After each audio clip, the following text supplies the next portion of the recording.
चैत्र नवरात्रि शुरू होने से पहले अपने पर्स में रख लेना। एक की ये छोटी सी गुप्त चीज, इतना पैसा आएगा कि संभाले नहीं संभाल पाओगे। ये छोटी सी चीज धन को चुंबक की तरह खींचेगी और मतलब लक्ष्मी का और माँ दुर्गा का ऐसा आशीर्वाद प्राप्त होगा कि आपको जिंदगी में कभी पीछे मुड़कर देखने की आवश्यकता नहीं पड़ेगी।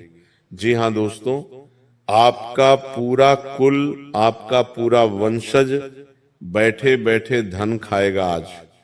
जिस गुप्त चीज की व्याख्या में इस वीडियो में करने वाला हूं, उस चीज की चर्चा ना तो आज तक किसी पुराण में की गई है और ना ही किसी शास्त्र में की गई है।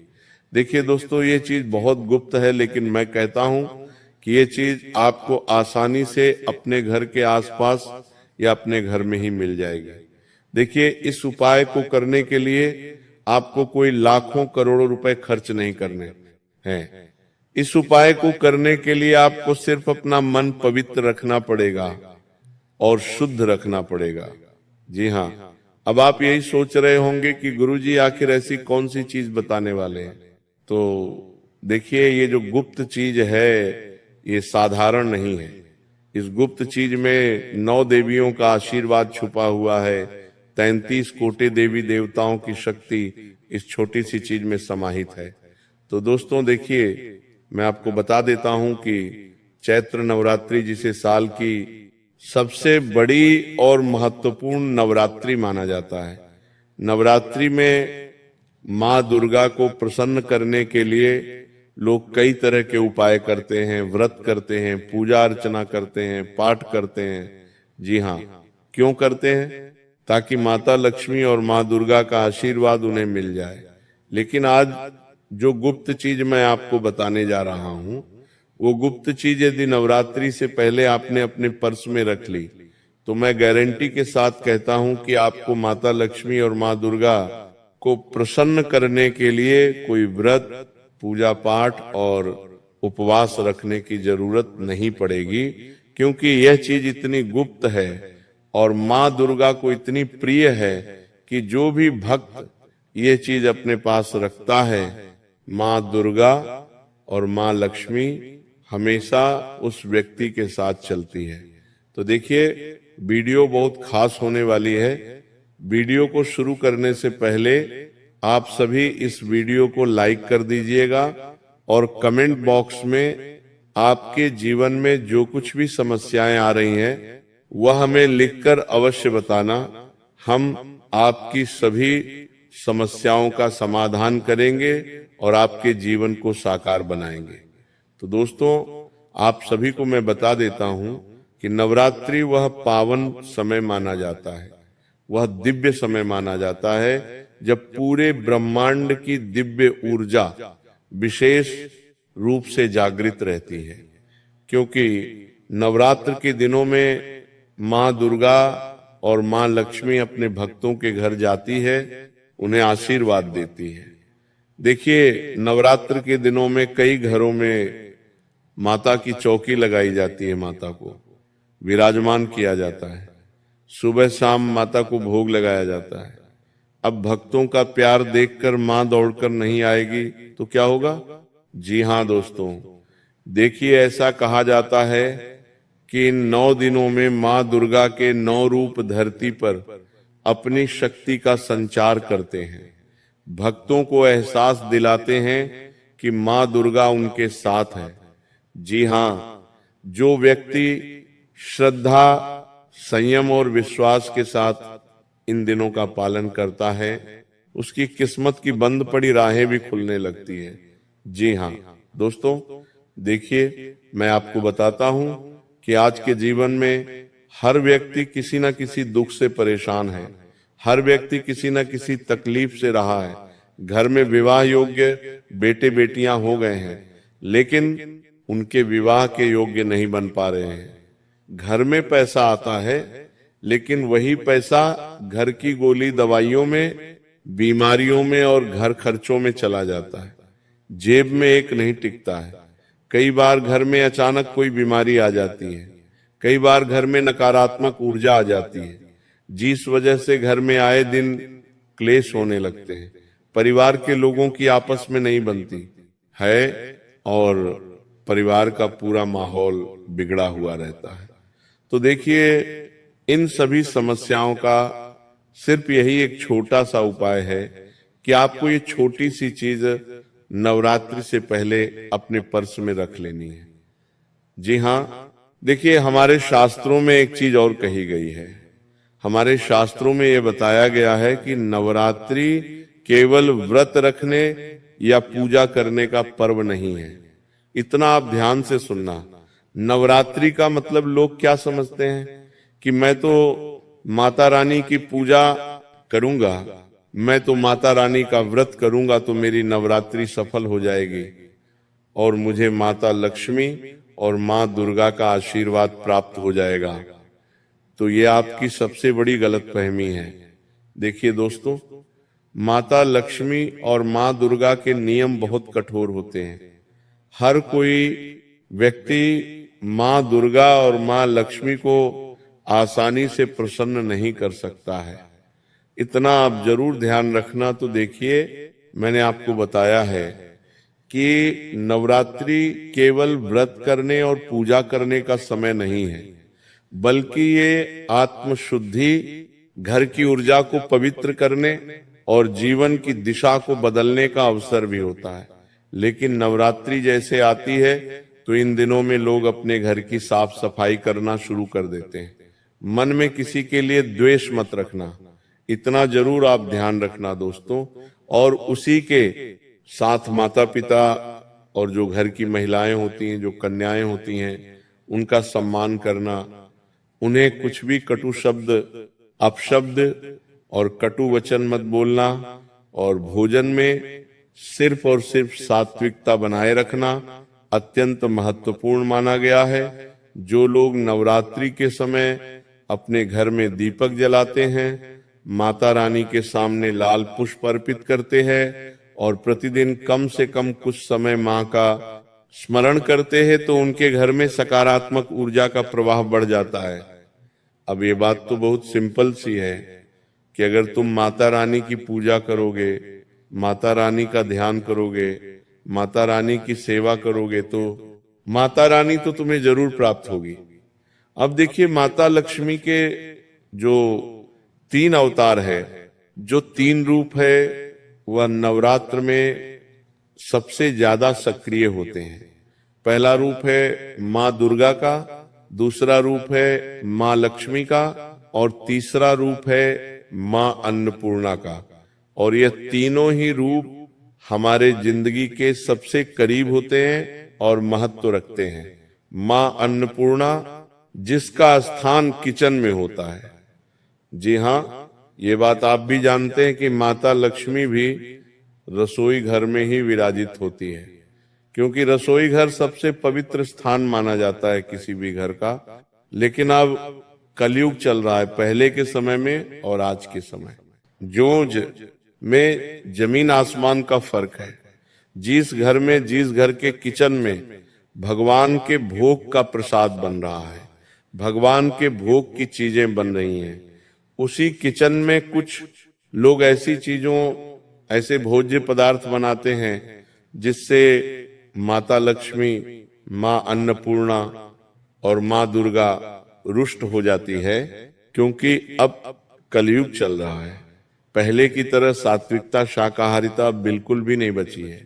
जी हाँ दोस्तों, देखिए, बता देता हूं आपको कि ऐसा कहा जाता है कि इन 9 दिनों में बोले गए शब्द, किए गए संकल्प और किए गए छोटे छोटे कर्म भी कई गुना फल देने लगते हैं। लेकिन जिस उपाय की मैं व्याख्या इस वीडियो में करने वाला हूं, उस उपाय को तो आपको नवरात्र से पहले करना है। तो बता देता हूं कि आपको वह कौन सी छोटी सी चीज है जो अपने पर्स में रखना है। पर्स में रखने के बाद आपको किन किन चीजों से परहेज रखना है। तत्पश्चात नवरात्रि खत्म होने के बाद आपको उस गुप्त चीज का क्या करना है, ये सब बातें मैं आपको इस छोटी सी वीडियो में बताऊंगा।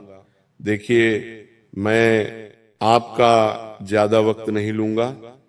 मैं जानता हूं कि आपका समय बड़ा कीमती है और आप इस वीडियो में बताए गए उपायों को सुनने के लिए बड़े बेताब हो रहे हैं। तो देखिए, मैं आपको बता देता हूं कि आपको ध्यान रखना है। सबसे पहली चीज कि जब नवरात्रि शुरू हो तो नवरात्रि के समय अगर आप व्रत रख रहे हैं, अगर आप पूरे समय पूरे दिन पर 9 दिनों का उपवास रख रहे हैं, तो झूठ बिल्कुल भी मत बोलना। झूठ बोलना, किसी का अपमान करना या किसी का हक मारना बहुत अशुभ माना गया है।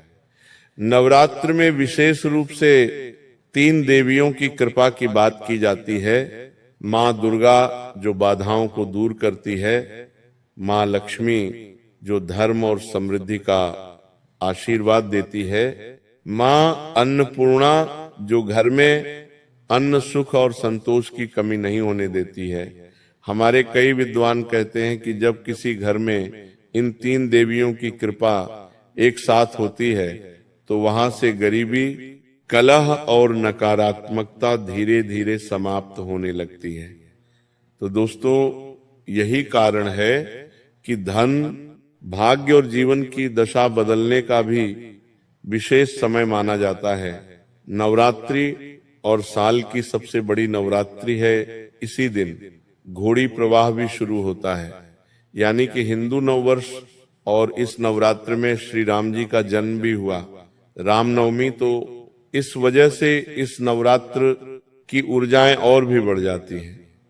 अब देखिए, इन दिनों कुछ छोटी छोटी बातों का ध्यान रखना आवश्यक बताया गया है, जिसे सूर्योदय के बाद घर के मुख्य द्वार पर थोड़ी देर के लिए दीपक या अगरबत्ती जलाना सबसे जरूरी माना गया है, क्योंकि नवरात्र का समय रहता है।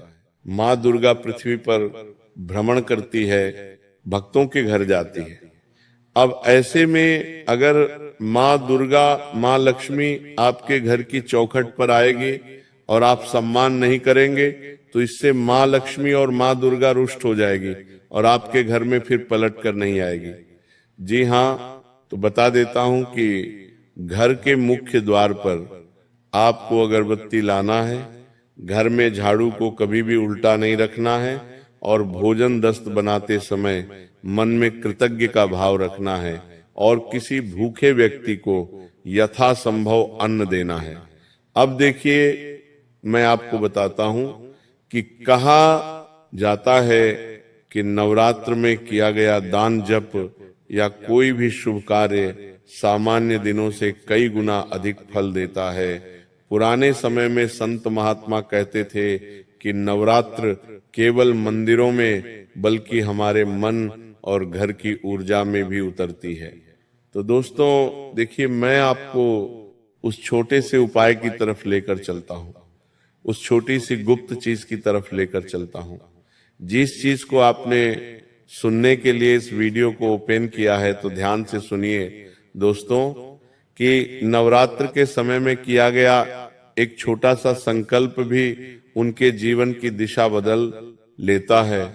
किसी के विवाह के योग बनने लगते हैं, किसी के घर में लंबे समय से रुकावट धन आने लगता है, किसी के जीवन से अचानक अनावश्यक बाधाएं हटने लगती हैं। तो ज्योतिष के अनुसार नवरात्रि के समयात ग्रहों की ऊर्जा और देवी शक्ति का एक ऐसा मेल बनता है कि यदि कोई व्यक्ति श्रद्धा और विश्वास के साथ कोई सकारात्मक उपाय करता है तो उसका प्रभाव लंबे समय तक बना रहता है। तो यही कारण है कि हमारे पूर्वज नवरात्र को केवल धार्मिक पर्व नहीं बल्कि जीवन को संवारने का अवसर मानते थे। अब बात आती है उस छोटे से रहस्यमय उपाय की, जिसके बारे में बहुत कम लोग जानते हैं, जिसे करने से पहले यह समझ जरूरी है कि इस उपाय का आधार केवल वस्तु नहीं बल्कि श्रद्धा, गोपनीयता और विश्वास है। हमारे पुराने जमाने में साधु संत कहते थे कि कुछ ऐसी चीजें जो प्रकृति में ऊर्जा को आकर्षित करने की क्षमता रखती है और जब उन्हें सही समय, सही भावना और सही विधि के साथ रखा जाता है तो वह व्यक्ति के जीवन में सकारात्मक बदलाव ला सकती है। सकारात्मक बदलाव लाने के साथ साथ आपको अपने जीवन में सकारात्मक सोच भी लाना बहुत जरूरी है। तो इसी रहस्य से जुड़ा एक छोटा सा उपाय नवरात्रि से ठीक पहले किया जाता है, जिसे कई लोग अपने भाग्य को जागृत करने का प्रतीक मानते हैं।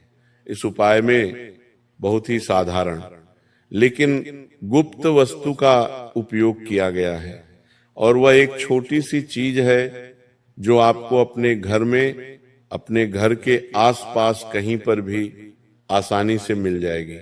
अब देखिए, वह चीज है एक साबुत इलायची, हरी इलायची, जिसे लोग मसाले के रूप में प्रयोग करते हैं, जिसे लोग चाय का स्वाद बढ़ाने के लिए प्रयोग करते हैं। लेकिन वही छोटी सी चीज सिर्फ आपकी चाय का स्वाद नहीं, बल्कि आपकी जिंदगी का स्वाद भी बढ़ा सकती है। जी हाँ, वही छोटी सी हरी इलायची जो अक्षय रसोई में मिल जाती है, लेकिन इसे सामान्य तरीके से नहीं बल्कि एक विशेष भावना और विधि के साथ अपने पर्स में रखा जाता है। तो नवरात्रि शुरू होने से एक रात पहले या फिर 2 से 3 रात पहले आपको स्नान करके शांत मन से माँ दुर्गा या माँ लक्ष्मी का स्मरण करना है। इन दोनों देवियों में से किसी भी एक या हो सके तो दोनों ही देवियों का स्मरण करें। ठीक है, इतना करना है। उसके बाद रसोई में से एक साबुत और हरी इलायची ले और उसे अपने दोनों हाथियों के बीच उस सड़क के लिए पकड़कर मन ही मन यह प्रार्थना करें कि माँ, मेरे घर में अन्न, धन और सुख शांति की कमी ना रहे, मेरे परिवार पर आपकी कृपा बनी रहे। इसके बाद उस लाल इलायची को लाल कपड़े के एक छोटे से टुकड़े में लपेट लें। इस तरह लपेटना है कि उस इलायची की ऊर्जा सिर्फ उस कपड़े में ही समाहित हो, वह इलायची किसी को देखे ना, और वह इलायची लाल कपड़े से बाहर आए ना, इतना जरूर करना। इसके बाद आपको क्या करना है कि लपेट लें और चुपचाप अपनी जेब या पर्स में रख लें। कहा जाता है कि नवरात्र के 9 दिनों तक यह छोटी सी वस्तु व्यक्ति को बार बार ये याद दिलाती रहती है कि उसके जीवन में देवी शक्ति का आशीर्वाद है। और देखिए, देवी शक्ति साधारण शक्ति नहीं होती है। देवी शक्ति इंसान को दुर्घटनाओं से बचाती है, आने वाली मुसीबतों से बचाती है। जी हाँ, ये कहा जाता है कि नवरात्रि के 9 दिन तक ये छोटे से व्यक्ति अगर इंसान अपने पास रखता है तो उस इंसान के पास पैसों की कभी कमी नहीं होती है। और जब मन में विश्वास और सकारात्मक ऊर्जा बढ़ती है तो व्यक्ति के निर्णय, उसके कर्म और उसकी सोच भी बदलने लगती है। कई सारी परंपराएं हैं हमारे हिंदू सनातन धर्म में। अब कई परंपराओं में ये माना जाता है कि इलायची सुगंध समृद्धि और शुभता का प्रतीक है, इसलिए इसे अपने पास रखने का अर्थ यह है कि आप अपने जीवन में सकारात्मकता और समृद्धि को आमंत्रित कर रहे हैं। अब देखिए, आपको इतना कर लेना है कि एक साबुत हरी इलायची लाल कपड़े में लपेटकर अपने पर्स में रख लेना है। अब ये तो आसान सा उपाय था। आप सोच रहे होंगे कि अरे, ये तो इतना आसान उपाय है, मैं तो आज ही कर लूंगा। लेकिन रुको, सिर्फ उपाय करने से आपको फल नहीं मिलेगा। उस उपाय से संबंधित नियम, उस उपाय से संबंधित संकल्प, उस उपाय से संबंधित सावधानियां, ये सब चीजें आपको जानना बहुत जरूरी है। जी हाँ दोस्तों, अब देखिए, आपको बता देता हूं कि नवरात्रि को समाप्त होने के बाद उस इलायची को किसी बहते हुए जल में प्रवाहित कर देना या किसी पौधे की जड़ में चुपचाप डाल देना। और अगर आपके घर के आसपास बहता हुआ जल नहीं है, पौधा नहीं है, तो आपके घर के आसपास यदि पीपल का पेड़ है तो उस पीपल के पेड़ में चुपचाप डाल देना, क्योंकि यह संकेत होता है कि आपने प्रकृति और दैवीय शक्ति को धन्यवाद दिया है। देखिए, इस उपाय का वास्तविक रहस्य वास्तु में नहीं बल्कि उस भावना में छिपा होता है जिसके साथ ऐसा किया जाता है। जब व्यक्ति विश्वास, कृतज्ञता और सकारात्मक संकल्प के साथ कोई कार्य करता है तो उसका प्रभाव उसके जीवन की दिशा को बदलने के लिए लगता है। और यही कारण है कि हमारे पूर्व छोटे छोटे प्रतीकों और संकेतों के माध्यम से मन को मजबूत बनाने वाले ऐसे उपाय बताते हैं ताकि व्यक्ति अपने भीतर की शक्ति को पहचान सके और अपने जीवन में सुख, शांति और समृद्धि का मार्ग खोल सके।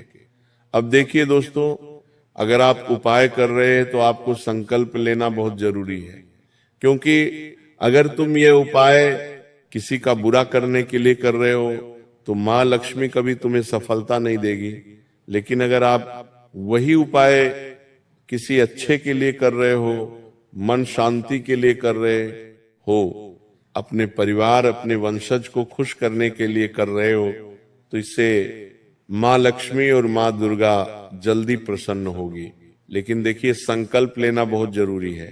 अब संकल्प कैसे ले कि है आदिशक्ति, माँ दुर्गा, माँ लक्ष्मी और माँ अन्नपूर्णा, मैं श्रद्धा और विश्वास के साथ आज यह पवित्र संकल्प लेता हूं या लेती हूं कि मेरे मन में आपके प्रति अटूट भक्ति बनी रहे। माँ, जैसे आपने सृष्टि का पालन किया है वैसे ही मेरे जीवन और मेरे परिवार पर भी अपनी कृपा दृष्टि बनाए रखें। मैं यह संकल्प करता हूं या करती हूं कि मेरे घर में कभी अन्न, धन और सुख समृद्धि की कमी ना हो और मेरे परिवार के सभी सदस्यों के जीवन से दरिद्रता, कष्ट, बाधाएं और नकारात्मक शक्तियां दूर हो। माँ, आपके चरणों में यह छोटी सी प्रार्थना, यह छोटी सी अर्जी अर्पित करता हूं या करती हूं कि मेरे जीवन में सदैव सत्य, धर्म और सत्कर्मों का मार्ग बना रहे